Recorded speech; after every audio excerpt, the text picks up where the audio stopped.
चुड़ैल बहू अर्पिता नदी किनारे बैठकर कपड़े धो रही थी कि चुड़ैल सास शर्मिला खाने को थूक कर बहू को आवाज लगाते हुए कहती है, अरे ओ बहुरिया, कहाँ मर गई? ये कैसा खाना बनाया है तूने? बिल्कुल बकवास। जा जाकर मेरे लिए गोश्त वगैरह लेकर आ। जी माँ जी, आपने ही तो बनवाया था अभी। देख बहू, बिना जुबान लड़ाए मेरे लिए वो लिया जो मैंने तुझे कहा है। मुझे ये सब नहीं खाना। एक काम ठीक से नहीं होता ना तुझसे। ना तू मुझे पोता पोती दे सकती है, ना ठीक से खाना वगैरह देती। 7 साल बीत गए लेकिन तुझसे इस घर का एक चिराग नहीं लाया गया। ना तू तंत्र मंत्र कर सकती है। पता नहीं कैसी चुड़ैल है, किसी काम की नहीं है। ये बात सुनकर अर्पिता चुड़ैल की आंखों में आंसू आ जाते हैं और वो कहती है, माँ जी, आप तो ये सब ऐसे कह रही हैं जैसे कि मैं जानबूझकर कर रही हूँ। आप जितना मुझे कहती हैं उससे ज्यादा मुझे ये बात चोट पहुँचाती है। हर वक्त याद दिलाती है कि मैं माँ नहीं बन पा रही। माँ जी, मेरा दिल भी कचोटता है। मैं भी माँ बनना चाहती हूँ। कोई मुझे माँ बोले और आपकी गोद में के लिए अपने पापा के कंधों पर बैठे मैं भी चाहती हूँ और मैं कोशिश भी कर रही हूँ। रहने दे। अगर तू कोशिश करती तो इतने समय नहीं गुजरता। और ना ही मुझे तुझे ये सब कहने का शौक है। तुझे क्या पता कितनी चुड़ैलें मुझे इस चीज का ताना देती हैं, बार बार बोलती हैं। अब उन्हें क्या पता कि तू मुझे ऐसी खुशी देने ही नहीं वाली। कहीं मुझे तुझे बांझ चुड़ैल बहू न कहना पड़ जाए। माँ जी, मैं आपके आगे हाथ जोड़ती हूँ, प्लीज ऐसी बात मत कहिए। मैं माँ जरूर बनूंगी, एक दिन और बहुत अच्छी बनूंगी। आप देखना, एक ना एक दिन भगवान मेरी झोली में मुझे बच्चे की खुशी जरूर देंगे। अपना प्रवचन मत दे मुझे। जो बोला है वो काम कर। मेरा मूड खराब कर दिया। टंगड़ी कबाब और चिकन चिल्ली अच्छे से बनाकर लाइयो मेरे लिए। जी माँ जी। तभी अर्पिता अपनी सास का बताया हुआ खाना तैयार करके उसे दे देती है और घर के बाकी काम को करने में लग जाती है। पर सास की कही हुई बातों से वो बहुत दुखी होती है। शाम को उसका भूतिया पति राघव घर आता है तो अर्पिता चुड़ैल उसे सब कह देती है। तो राघव भूत कहता है, कोई बात नहीं, तुम माँ की बातों का बुरा मत मानो। शायद लोगों के कहने की वजह से वो ये सब सहन नहीं कर पाती और तुम्हें सुना देती है। तुम्हारा दर्द महसूस कर सकता हूँ मैं, क्योंकि उस दर्द से मैं भी जुड़ा हूँ। मैं भी बेकरार हूँ कि कोई बच्चा मुझे पापा बोले। मैं बाकी पतियों की तरह नहीं हूँ जो सारा दोष ऐसे समय में अपनी पत्नियों पर डाल दे और दूसरी शादी कर ले। पर मैं हमेशा तुम्हारा साथ निभाऊंगा अर्पिता। मैं जानती थी आप मेरी बात समझोगे। ऐसा कहकर दोनों एक दूसरे को गले लगा लेते हैं। वक्त गुजरता है। चुड़ैल सास के ताने अर्पिता के लिए अभी तक कम नहीं हुए थे। एक दिन वो अपनी चुड़ैल सास को उसकी धुली हुई साड़ी इस्त्री करके देती है, तब भी वो उसे बांझ का ताना देकर सुना देती है। बांझ चुड़ैल कहीं, तू मुझे पोता पोती की शक्ल नहीं दिखा सकती। मेरे बस में होता तो तुझे इस घर से बेघर कर देती। पर मेरा बेटा तुझसे बहुत प्यार करता है, वो ऐसा करने नहीं देगा, इसलिए शांत हूं मैं। चली जा अब यहाँ से और इन कपड़ों को भी धो कर ला। जा। जी माँ जी।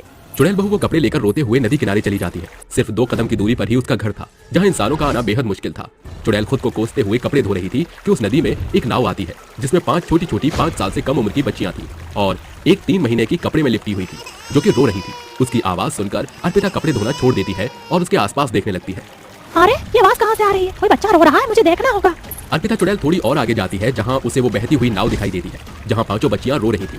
आगे झरना आ गया था। उन 5 बच्चों की जान खतरे में थी। ये क्या? उन 5 बच्चों की जान खतरे में है? मैं ऐसा नहीं होने दे सकती। मुझे कैसे भी करके उन्हें बचाना होगा। पानी के बहाव से नाव बहुत जल्दी जल्दी आगे जा रही है, क्या करूँ? तभी अर्पिता आसपास देखकर एक हुक वाले कांटे में रस्सी को पेड़ से बांध देती है और जोर से सावधानी के साथ उस नाव की ओर फेंकती है। हे महाकाल, वो बच्चे सुरक्षित हो, मेरा फेंका हुआ कांटा उन्हें ना लगा हो, नाव रुक चुकी हो। अब मुझे सावधानी से अपनी ओर खींचना होगा।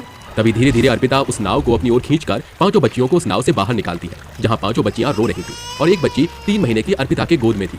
ले ले ले ले ले, क्या हुआ? तुम रो क्यों रहे हो? तुम यहाँ कैसे आए? बोलो बेटा। हमें नहीं पता, बहुत लाज लाई है।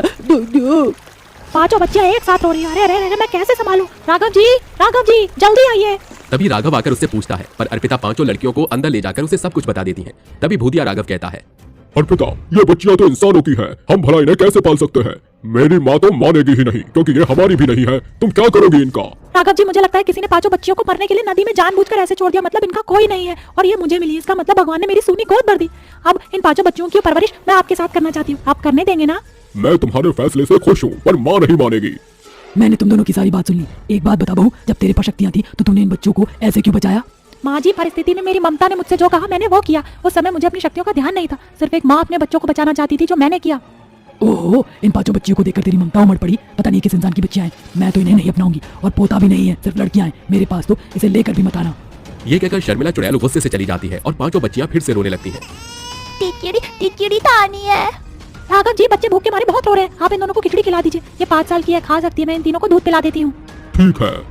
तभी भूत और चुड़ैल अपनी इंसानी बेटियों को खाना खिलाते हैं, फिर उनके साथ खेलने लगते हैं। 3 महीने की बच्ची और 1 साल की लड़की हंस हंसकर दोनों के साथ खेलने लगती है और एक लकड़ी की काठी पर बैठकर खुश होती है। वक्त गुजरता है। दोनों 5 बेटियों के साथ इस कदर घुल मिल जाते हैं जैसे कि वो उनकी अपनी औलाद हो। ये सब देखकर शर्मिला का दिल पसीज जाता है और वो सबसे छोटी लड़की को अपनी गोद में लेकर कहती है, हाय राम, कितनी प्यारी बच्ची है, पूरी गुड़िया लगती है। अब मैं इसे लिए बगैर और नहीं रह सकती थी बहू, इसलिए मैंने इसे ले लिया।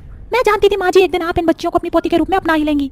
माँ, पीहू बहुत नटखट है, देखो तुतला कर बोलेगी। इसे बुलाओ आप। पीहू बेटा, दादी से चीज मांगो, उन पर बहुत सारी चीज है। दादी मुझे टिकड़ी चाहिए, दो ना पापा, दिलाओ ना। अरे ये तो बहुत प्यारी है मेरी पीहू बच्ची। मेरी सारी बच्चियों को मेरे पास किया, उन्हें गले लगाना चाहती हूँ मैं। हाँ हाँ माँ जी लीजिए। अब तो हमारे घर में मैं इधर से उधर कूदती डोलती हूँ, बहुत अच्छा लगता है जब ये चारों इधर उधर खेलती हैं। और ये तो गोद में ही रहती है सबसे छोटी अनन्या। हाँ बहू। तभी शर्मिला अपनी पांचों पोतियों को गले लगाती है, फिर उनके साथ खेलती है, नजर उतार कर कानों में सोने की बालियां पहनाती है। 5 साल बीत जाते हैं। पांचों बच्चियां स्कूल जाया करती थी, तो एक को शर्मिला तैयार करती थी और बाकी चारों बेटियों को दोनों भूतिया पति पत्नी मिलकर तैयार करते थे। इससे उनकी जिंदगी खुशनुमा हो गई थी। एक दिन वो सभी मिलकर पिकनिक पर घूमने जाते हैं और बहुत मजे करते हैं। ट्रेन की पटरी बिछाने वाले भूत और चुड़ैल। नीमपुर जिले से एक ट्रेन आ रही थी। उस दिन काफी तादाद में यात्री सफर कर रहे थे। सभी लोग बैठकर खाना खा रहे थे, बातचीत कर रहे थे। अचानक से ट्रेन में भूकंप आने लगता है। लाइट जलने बुझने लगती है, लोग इधर से उधर गिरने लगते हैं, तेज हवाएं चलने लगती हैं। ये देखकर पीयूष नाम का लड़का अपनी बूढ़ी माँ को संभालते हुए कहता है, माँ आप ठीक तो हो ना? पता नहीं इस बंद ट्रेन में अचानक से ये सब क्यों हो रहा है और हवा कैसे चल रही है? मुझे भी समझ नहीं आ रहा बेटा, तू फिक्र मत कर, तू मेरे साथ है तो मैं ठीक हूँ। आप इस सीट पर पकड़ कर बैठिए, मैं टीटी को देखता हूँ। जल्दी आना बेटा, मुझे बहुत डर लग रहा है। पीयूष ऐसा कहकर जाता ही है कि उसके सामने मोना चुड़ैल आकर कहती है, स्वागत है आप सबका। तो कैसे हैं आप लोग? सफर अच्छा तो बीत रहा है ना, पर अफसोस ये आप सबका आखिरी सफर होगा। चुड़ैल क्या मतलब है तुम्हारा और ये सब तुम क्यों कर रही हो? वो बताना मैं जरूरी नहीं समझती, पर हाँ ये मेरा बदला है जो तुम सबको मैं परेशान कर रही हूँ। बाय बाय, इस दुनिया से तुम अलविदा होने वाले हो। टाइम होता तो मैं गाना गाती, कभी अलविदा ना कहना। भाई साहब आप इनकी बातों में मत आइए, आप ट्रेन को रोकने की कोशिश कीजिए। पीयूष दरवाजे खिड़की खोलने के सारे हथकंडे अपनाता है, यहाँ तक कि बाकी लोग भी, लेकिन सभी लोग चुड़ैल को देखकर सहम गए थे। और पीयूष कहता है, मैंने सब कुछ करके देख लिया, पर ये दरवाजे बहुत बुरी तरीके से बंद हैं। शायद इसकी शक्तियों से अब क्या, छोड़ो हमें, जाने दो। बेटा मेरे पास आजा, मुझे बहुत डर लग रहा है। अरे उमा आप डरो मत, कुछ नहीं होगा। बचाओ, कोई बचाओ हमें, बचाओ इस चुड़ैल से, उसने हमें ट्रेन में कैद कर लिया है। कहाँ परेशान हो रहे हो? चुपचाप बैठ जाओ और अपनी मौत का इंतजार करो, क्योंकि आगे जाकर ये ट्रेन एक ऐसी पटरी पर जाएगी जो बनी ही नहीं है और तुम सबका हादसा होना निश्चिंत है। बाय बाय, चलती हूँ। चुड़ैल ऐसा कहकर ट्रेन से गायब हो जाती है, जहां सभी लोग ट्रेन में हताश परेशान बहुत ट्रेन को रोकने की कोशिश करते हैं, पर ऐसा कुछ नहीं होता। और आगे जाकर एक बिना बिछी हुई पटरी पर वो ट्रेन तेज रफ्तार में आती है, जिससे उसका एक्सीडेंट हो जाता है और सब मौत के कुएं में हमेशा के लिए चले जाते हैं। ये देखकर वो चुड़ैल बहुत खुश होकर ताली बजाती है। तभी एक चुड़ैल और 2 भूत आकर कहते हैं, मोना चुड़ैल, ये सब तुमने क्या किया? इतने मासूम लोगों की जान क्यों ले ली तुमने? मोना ये तूने बहुत गलत किया। जो हमारे साथ हुआ है उसके लिए हम मासूम लोगों की जान नहीं ले सकते। क्या बकवास लगा रखी है तुम लोगों ने? जानते हो ना, जानबूझकर हमारे साथ हुआ है ये। कितनी कोशिश की हमने, फिर भी हमारी मौत हो गई। बदला तो लिया जाएगा। मोना बात समझने की कोशिश कर, हमें लोगों की जान बचानी है। जो भी ट्रेन इस पटरी पर आएगी और उसका जिम्मेदार जो है, उसे सबक सिखाकर हमें पटरी बनवानी होगी ताकि हादसे ना हो। बिल्कुल, जिसकी ज्यादा गलती है उस रेलवे प्रशासन को इसका भुगतान करना होगा। हमने बोला भी था, उन्हें पता था कि कार्य प्रगति पर है, फिर भी ट्रेन चली, तो अब हमें रेलवे अधिकारी को सबक सिखाना है।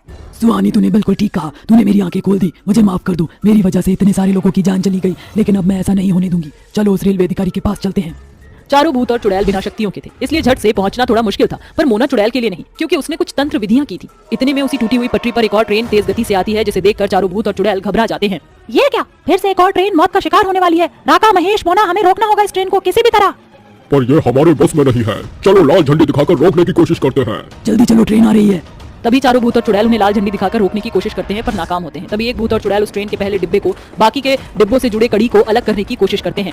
ये बहुत मुश्किल है, ट्रेन उस पटरी पर पहुंचने वाली है, जल्दी करो। मैं कर रही हूँ, बहुत ताकत की जरूरत है जो हमें है नहीं। हमें एक ही समय पर अपनी ताकत लगानी होगी। 1 2 3 हाय शाह।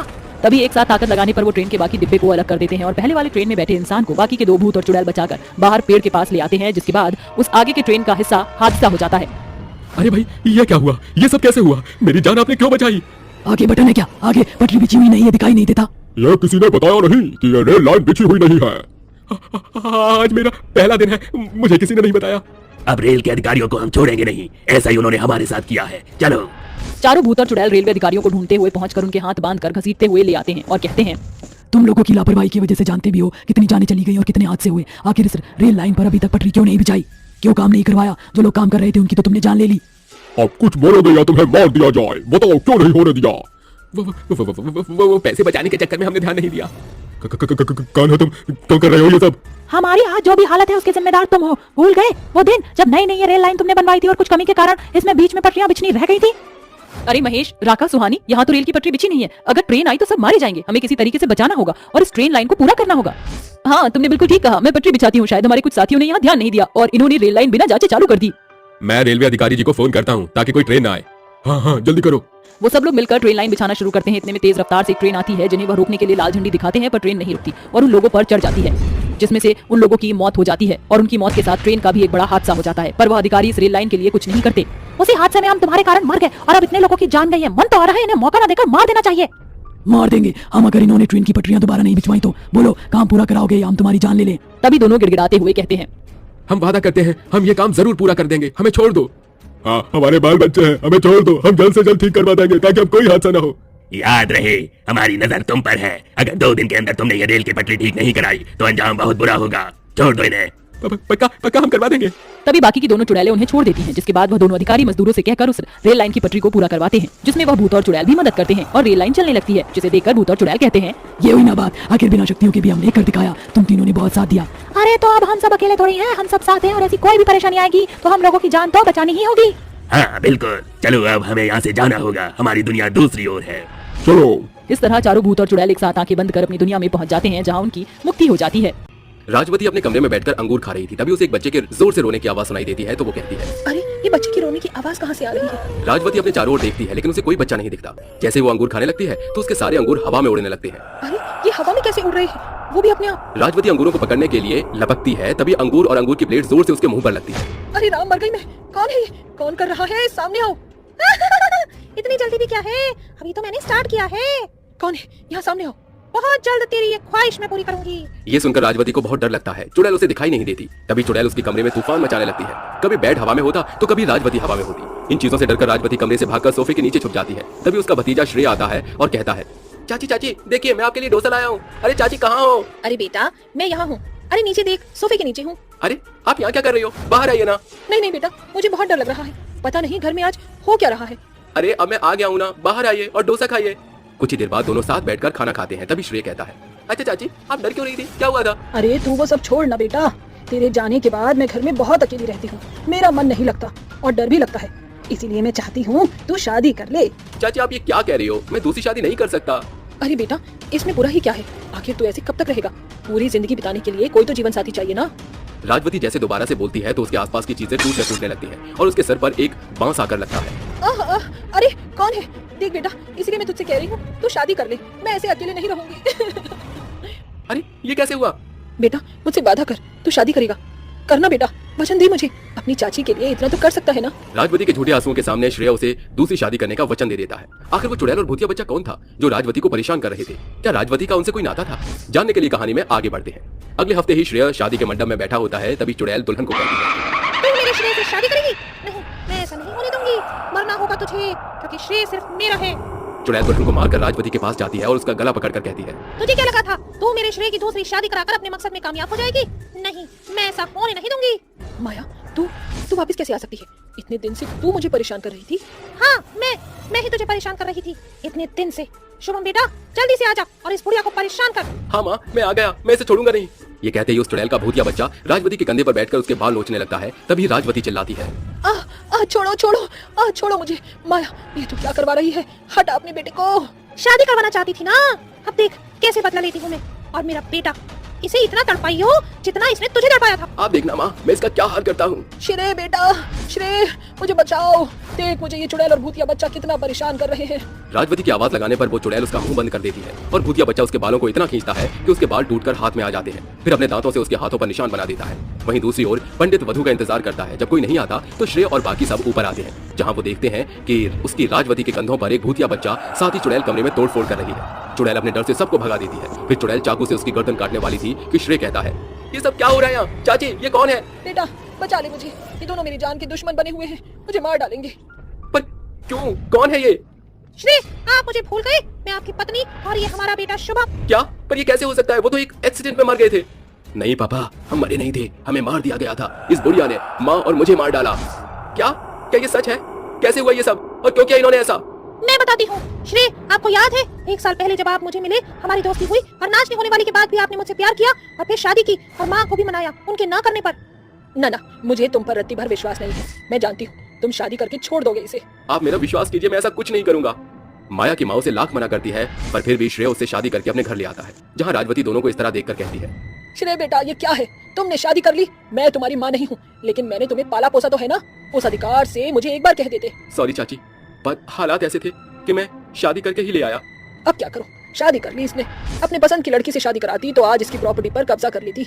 लेकिन इसने सब खराब कर दिया। ना चाहते हुए भी राजवती को माया का स्वागत करना पड़ता है। इस तरह वो माया से हमेशा चिड़ी चिड़ी रहती थी और प्रॉपर्टी के चक्कर में उसे बार बार मारने के तरीके अपनाया करती थी, कभी सीढ़ियों पर तेल फैलाकर तो कभी बिजली के झटके से, लेकिन हमेशा माया उसे बच जाती थी। इस तरह 9 महीने बीत जाते हैं और माया का बेटा जन्म लेता है। राजवती फिर से उसे मारने की कोशिश करती है, लेकिन वो बच जाती है। ऐसे ही एक दिन श्रेय काम के सिलसिले में बाहर चला जाता है। तभी राजवती चाकू लेकर माया के कमरे में जाती है और उसे मार डालती है। तभी माया कहती है, चाची जी, आपने मुझे क्यों मारा?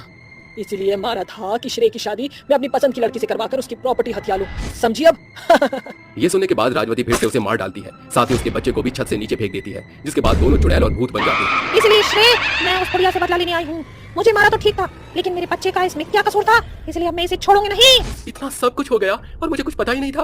क्यों चाची, क्यों आपने ऐसा किया? एक बार मुझसे कह दिया होता, मैं ये सारी प्रॉपर्टी खुशी खुशी आपको दे देता, लेकिन आपने माया और शुभम के साथ जो किया उसके लिए मैं आपको कभी माफ नहीं करूंगा। माया, शुभम, मैं तुम तीनों से माफी मांगती हूँ, छोड़ दो मुझे। बिल्कुल भी नहीं। ये कहते ही चुड़ैल राजवती को जान से मार डालती है। श्रेय, अब हम दोनों का बदला पूरा हुआ, अब हमें चलना होगा, पर अपना ख्याल रखना आप। पर श्रेय कुछ कहता तब तक दोनों को मुक्ति मिल जाती है और वो चले जाते हैं। एक बार दो चुड़ैलें जिनका नाम